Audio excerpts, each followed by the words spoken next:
My life is destroyed and I will tell you how I lost the person I trusted more than myself. But it won't be a sad story, it will be the strangest thing you could ever hear. Thank you Frescont channel for the opportunity to be heard, subscribe. The party at the neighbor's place was in full swing, with bursts of laughter and pounding music spilling through the thin walls. As Dave neared the door, his pulse quickened. For weeks, he had harbored suspicions, but an anonymous message earlier that evening had turned his unease into certainty. When he stepped inside, the sight before him made his stomach churn. His wife, Emma, stood with Matt, the neighbor, laughing and leaning in far too close for comfort. The way their bodies brushed against each other left no room for doubt. Emma's expression shifted instantly when her eyes landed on Dave, shock and guilt etched across her face. Dave didn't say a word. He simply stood there, letting the weight of her betrayal settle heavily on his shoulders. Around him, the party carried on, the noise and movement feeling distant and surreal. Without a scene, he turned and walked out, his mind a storm of dark, spiraling thoughts. On the cold New York sidewalk, under the glare of the city's unrelenting lights, Dave's emotions boiled over. The brightness of the streets couldn't reach the darkness that had taken root inside him. Revenge began to take form in his mind, a plan that would alter the course of all their lives forever. Dave had always been a man of habits. At 38, he had built a respectable career as a lawyer in New York, driven by sheer determination and a strong sense of ethics. He took pride in being a loyal husband and a devoted father. His wife, Emma, was a public school art teacher, known for her kind nature and infectious smile. The couple lived in a cozy apartment on the Upper West Side, a haven from the chaos of the city. Their marriage, spanning over a decade, was often admired as a model of stability and love. Together, they had an 8-year-old son, Luke, a lively and curious boy who was the center of their world. Dave and Emma were deeply involved in Luke's life, attending every school event and cheering at all his games. For years, life seemed to follow a picture-perfect script. But then, subtle cracks began to appear. Emma started to pull away, growing more distant with each passing day. She began coming home late, explaining her absences as work commitments or meetings with colleagues. At first, Dave took her at her word, but the frequency of these late nights, coupled with her vacant, far-off expressions at home, gnawed at him. Conversations became brief and shallow, and the once frequent laughter that filled their home all but disappeared. It felt as though an invisible wall had been erected between them. Matt, their neighbor, was a man who commanded attention. With his confident demeanor and easy charm, he had quickly become a favorite in their building's social circle after moving in 2 years ago. Single, successful, and always the life of the party, Matt hosted regular gatherings that were well attended by the residents. Like most, Dave and Emma had gone to several of these events, where Matt's hospitality always shone through. That night had begun like any other. Dave returned home after a grueling day at the office, drained and eager for some peace. Luke was sprawled on the couch, engrossed in a TV show, while Emma was in the kitchen preparing dinner. Dave approached her, hoping to strike up a conversation, but she barely looked up, offering only a distracted smile and a few curt responses. The tension in the air was palpable, but Dave decided not to push, chalking it up to exhaustion on both their parts. Over dinner, Emma casually mentioned the party at Matt's apartment. "You don't mind if I go, do you? I just need a little time to relax," she said, her tone light but her eyes betraying a hint of something else. Dave hesitated for a moment before nodding. A flicker of doubt stirred in his chest, but he pushed it aside. He didn't want to jump to conclusions without solid proof, though the unease lingered long after Emma left. After Emma left, Dave tucked Luke into bed and settled on the living room couch, trying to lose himself in a book. But no matter how hard he tried, the uneasiness gnawed at him, growing stronger with every passing minute. A deep sense of dread crept in, as though something awful was unfolding right under his nose. Then his phone buzzed, jolting him from his thoughts. The message was short and chilling. "Your wife is with Matt. Go over there and see for yourself." Dave's blood ran cold. He wanted to dismiss it, to tell himself it was just a cruel prank, but the nagging mix of curiosity and fear overpowered him. He grabbed his coat and headed out, his mind racing with worst-case scenarios. The short walk to Matt's apartment felt endless, each step weighed down by the possibilities of what he might find. When he arrived, he paused outside the window, where the party was still in full swing. Laughter, music, and clinking glasses spilled out into the night. He took a deep breath, steeling himself for whatever lay ahead, and slipped inside unnoticed. The sight stopped him cold. Emma stood with Matt, her laughter too intimate, her body too close to his. The way their arms brushed, the way she looked at him, it was all too much. She didn't notice Dave at first, but when her eyes finally met his, her expression froze, shifting from joy to sheer panic. Dave said nothing. He didn't yell, didn't confront her. He simply stared, the betrayal sinking deep into his chest like a weight he couldn't shake. Then, without a word, he turned and walked out, each step feeling like it pulled him further from the man he thought he was. The walk home was a blur. Anger, pain, and humiliation swirled together, clouding his thoughts and leaving him numb. When he reached the apartment, he found Luke sleeping soundly in his bed. For a moment, Dave stood there, watching his son's peaceful face. It reminded him of his responsibility, a reminder that, no matter what, he had to stay composed for Luke's sake.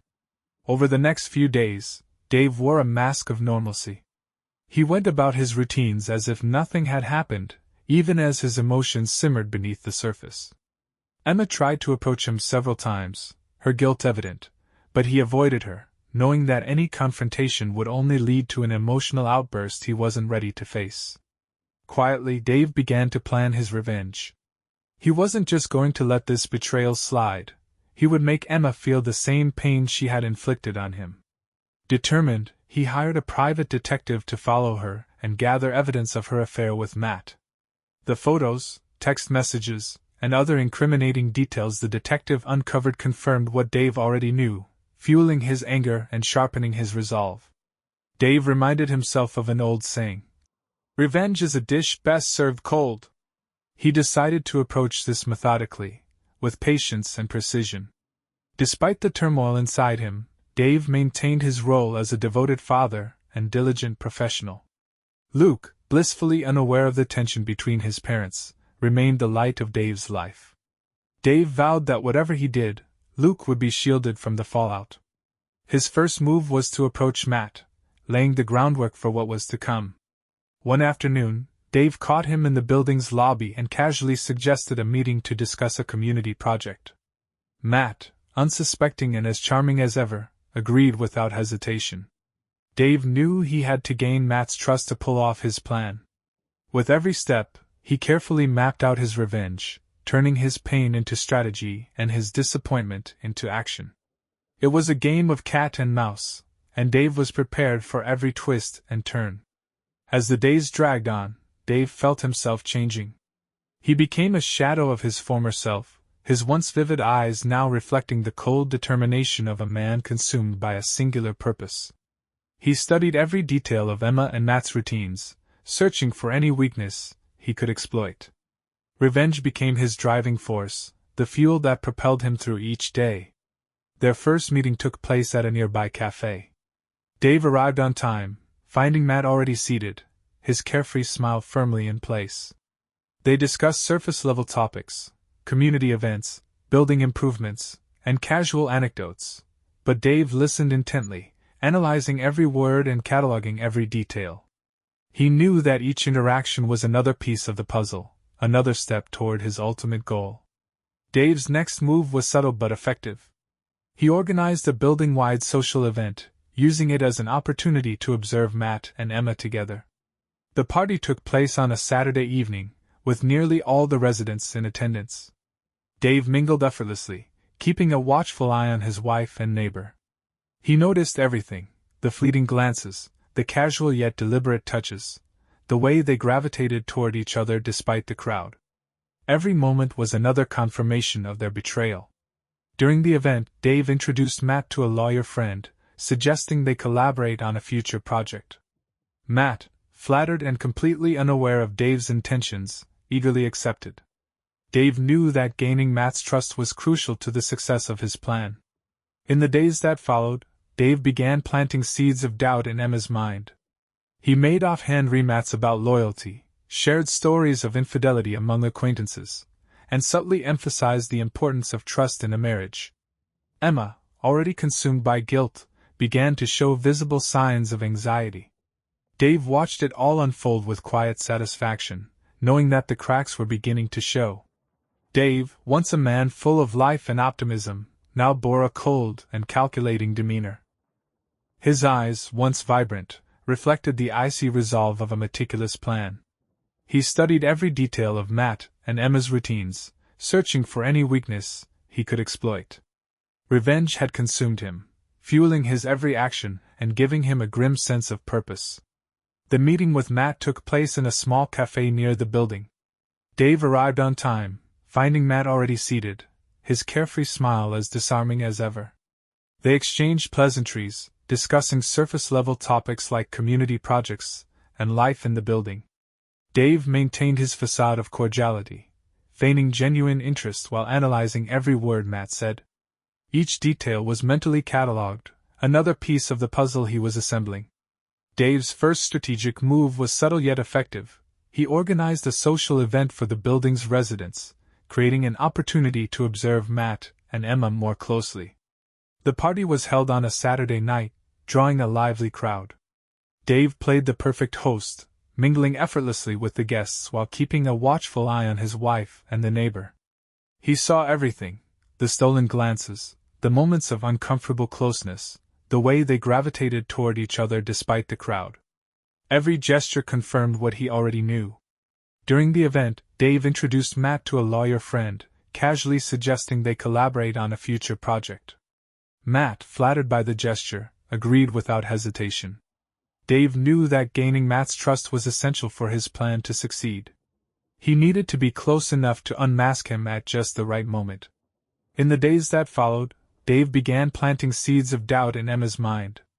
He made casual remarks about fidelity, shared stories of infidelity among acquaintances, and reflected on the importance of trust in a relationship. Emma, already burdened by guilt, began to show visible signs of anxiety.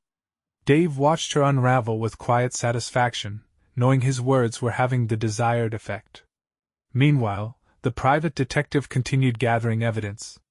Every photo, text message, and recording was another tool Dave carefully added to his arsenal. He reviewed the materials meticulously, waiting for the perfect moment to unleash them. One day, while Emma was at work, Dave received a call from the detective. The voice on the other end was grave. "There's something you need to see," the detective said. They met in a discreet cafe, where the detective handed Dave a thick envelope. Inside were photographs of Emma and Matt together in various places. But one image stood out, a photo of Luke, smiling and playing with Matt at a park. The resemblance between the two was unmistakable. The revelation hit Dave like a sledgehammer. Luke was Matt's biological son. The betrayal cut deeper than he could have imagined, shaking him to his core. But rather than break him, the discovery sharpened his resolve. He decided to use this information as the linchpin of his revenge. Dave spent sleepless nights refining his plan, every detail calculated to inflict maximum damage while protecting Luke from unnecessary trauma. He began manipulating situations to increase tension between Emma and Matt. A well-timed comment here, an abrupt interruption there. Each move was designed to sow discord and unease. He even hinted subtly that he was aware of their affair, watching their reactions with satisfaction as paranoia began to creep into their interactions. The more strained their relationship became, the closer Dave felt to achieving his goal. Revenge, he thought, wasn't just about punishment, it was about control. And Dave was determined to control every aspect of what came next. Emma began to unravel, her nerves fraying more with each passing day. Matt, though outwardly confident, started to show cracks in his composure as well. Sensing their vulnerability, Dave decided to escalate his plan. He hosted a dinner at home, inviting Matt and a few close friends. During the meal, Dave steered the conversation toward loyalty, weaving in remarks about the devastating effects of betrayal on a family. As he spoke, Emma's hand trembled, nearly causing her to drop her wine glass. Matt, trying to maintain his calm, plastered on a smile, but the tension in the room was unmistakable. Dave knew the moment of revelation was drawing near. The perfect opportunity came when Matt invited Dave to an out-of-town business meeting. Traveling together, Dave used the trip to deepen their supposed friendship. He asked Matt about his personal life, subtly prying for details he could weaponize later. Matt, lulled into a false sense of security, opened up about his past relationships and future ambitions, unaware that every word was ammunition in Dave's arsenal. Back in New York, Dave ramped up his efforts. He began leaving subtle hints for Emma, cryptic messages and small clues that suggested he knew more than he let on. Emma, already weighed down by guilt and paranoia, began to crumble. Her absences became more frequent, her excuses more fragile. Finally, Dave decided it was time to deliver the final blow. He arranged a meeting with Matt and Emma at Matt's apartment, framing it as a discussion about an important project. Dave arrived early, discreetly adjusting hidden cameras to capture every moment of what was to come. When Emma arrived, Dave immediately noticed her unease. Matt, on the other hand, appeared confident, convinced he had everything under control. As the meeting began, Dave wasted no time. He laid out the evidence he had meticulously collected: photos, text messages, and recordings. One by one, he placed them on the table, each piece more damning than the last. Emma broke down, tears streaming down her face as the weight of her actions came crashing down. Matt, pale and speechless, tried to stammer out a justification, but the words wouldn't come. Dave, calm and composed, watched the scene unfold with a cold detachment. Then came the final revelation. "You think you can destroy my life and walk away unscathed?" Dave said, his voice steady and chilling. "Luke is your son, Matt. And I have the proof to show everyone." The room fell into stunned silence. Emma collapsed into sobs, her guilt and shame now unbearable. Matt sat frozen, his face ashen, the gravity of his actions finally sinking in. Dave stood, his gaze cold and calculating as he surveyed the chaos he had unleashed. Emma, desperate and trembling, turned to Matt, searching for support or an explanation. "You knew all along?" she whispered, her voice shaking. "You knew and let us continue?" Dave nodded slowly, his expression devoid of sympathy. "Yes, I knew. I let you dig your own grave. What surprised me was just how deep you were willing to go." The room remained silent, save for Emma's muffled sobs and the faint hum of New York traffic outside. Dave stood there, unflinching, as the weight of his actions settled over them all. Revenge was in motion, and while he knew the repercussions would be far-reaching, in that moment, he savored his first taste of victory. Matt, still pale, attempted to regain control of the situation. "Dave, we can work this out. Think about Luke. He doesn't need to be dragged into this." Dave let out a bitter, hollow laugh. "Luke is the only reason I didn't expose this sooner. But you left me no choice. You destroyed our family, Matt. You destroyed everything." The tension in the room was suffocating, Dave's words hanging in the air like a storm cloud. Emma took a hesitant step toward him, her hands trembling. "Dave, please. Don't you dare touch me." Dave growled, stepping back, his expression hard and unyielding. "You've lost that right." Emma froze, tears spilling down her cheeks. "I was confused, Dave. Matt manipulated me. I thought you didn't love me anymore." Dave's laugh was sharp and incredulous. "Didn't love you?" he repeated, his voice rising. "You thought I didn't love you, so your solution was to cheat on me with the neighbor? And it wasn't just an affair, you had a son with him. You made me believe Luke was mine." Matt, sensing the situation spiraling further, raised his hands in a placating gesture. "Dave, Emma's right. It was a terrible mistake. But we can't let this destroy everything. We can find a way to move forward." Dave's gaze snapped to Matt, icy and unrelenting. "Move forward? You really think there's a move forward after this? You think you can destroy my family and walk away unscathed?"